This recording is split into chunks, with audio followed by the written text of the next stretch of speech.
कुठलाही सार्वजनिक उपक्रम असो, सातत्याने त्याचा आढावा घेतला जातो आणि तो घ्यावाही लागतो। आता मतदारांच्या याद्या हा त्याचाच एक भाग।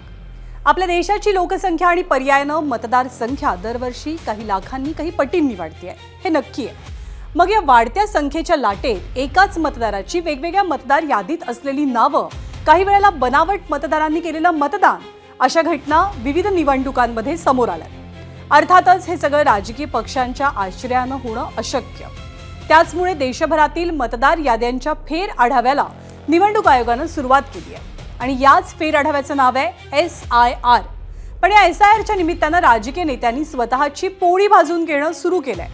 ABP माझाच्या वृत्तानंतर निवडणूक आयोगानं आता राजकीय पक्षांचे कान पिळले आहेत। त्यामुळे पक्ष कार्यालयांमधील SIRची पद्धत आता बंद करण्यात आली आहे।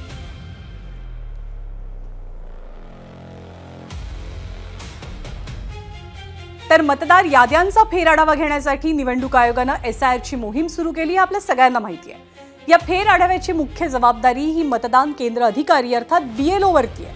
प्रत्येक मतदान केंद्रात सरासरी 1500 ते 1800 मतदार असतात।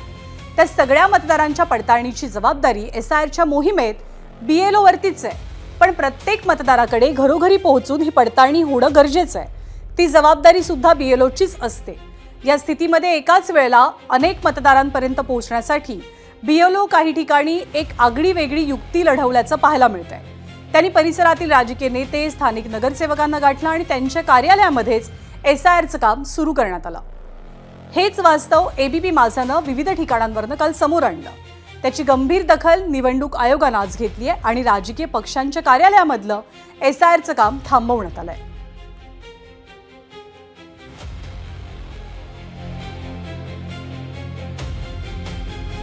तर मतदार याद्यांचा हा फेर आढावा सध्या महाराष्ट्रासह देशात 18 राज्य आणि एका केंद्रशासित प्रदेशामध्ये सुरू आहे। आधी सांगितल्याप्रमाणे हे काम मतदान केंद्र अधिकारी करतायत आणि या अधिकाऱ्यांचा सर्वाधिक महाराष्ट्रातला आकडा 97,924 इतका आहे। या अधिकाऱ्यांकडून एकूण 9,86,00,000पेक्षा अधिक मतदारांची पडताळणी आणि फेर आढावा सुरू आहे। राज्यातील 36 जिल्ह्यांमध्ये हा फेर आढावा घेणं सुरू करण्यात आलंय।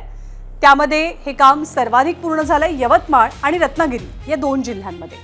तिथली टक्केवारी आहे 77% कामाच्या पूर्ण होण्याची। पण सर्वात कमी म्हणजे केवळ 14% पडताळणी पार पडली आहे ती ठाणे आणि मुंबई उपनगरांमध्ये। सध्या 12 ठिकाणी हे काम 66%पेक्षा अधिक 10 जिल्ह्यात आणि 50%पेक्षा अधिक पूर्ण झालंय।